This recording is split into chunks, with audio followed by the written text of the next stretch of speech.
Veg kurma செய்கிறதுக்கு carrot beans உருளைக்கிழங்க cut பண்ணி வச்சுருக்கிறேன். ஒரு குக்கரை அடுப்பில் வச்சு எண்ணெய் ஊற்றிருக்கேன். கொஞ்சமாக சோம்பு சேர்த்துக்கிறலாம். பட்டை கிராம்பு ஏலக்காய் ஒன்று சேர்த்துருக்குறேன். கருவேப்பிலை, கட் பண்ணி வச்ச வெங்காயம் சேர்த்து வதக்கிக்கிறலாம்.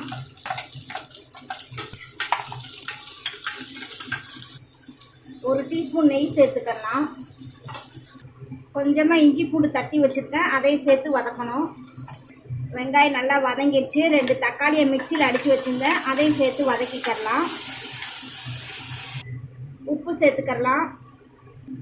மஞ்சத்தூள், மிளகாய்த்தூள் 1 டீஸ்பூன், கறி மசாலாத்தூள் 1 டீஸ்பூன் மிக்ஸ் பண்ணிக்கலாம்.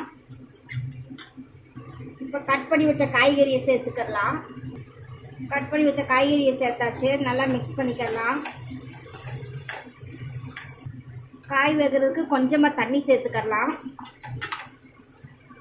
காய் வேகட்டும். தேங்காய் அரைச்சிட்டு வந்துடலாம். ஒரு மிக்ஸி ஜாரில் கொஞ்சம் தேங்காய், சோம்பு, ஒரு பச்சை மிளகாய், 4-5 முந்திரி, 1 டீஸ்பூன் அளவு கசகசா, தண்ணி ஊற்றி நைஸாக அரைச்சிட்டு வந்துடலாம். நைஸாக அரைச்சிட்டு வந்தாச்சு. அரைச்சிட்டு வந்த தேங்காவை இந்த காயில் சேர்த்துக்கலாம். குருமாக்கு தேவையான தண்ணி சேர்த்துக்கிறணும். கொஞ்சம் மல்லித்தலை, கொஞ்சம் புதினா தலை சேர்த்துக்கலாம். இப்போ குக்கரை மூடி 2 விசில் வச்சுக்கிறலாம்.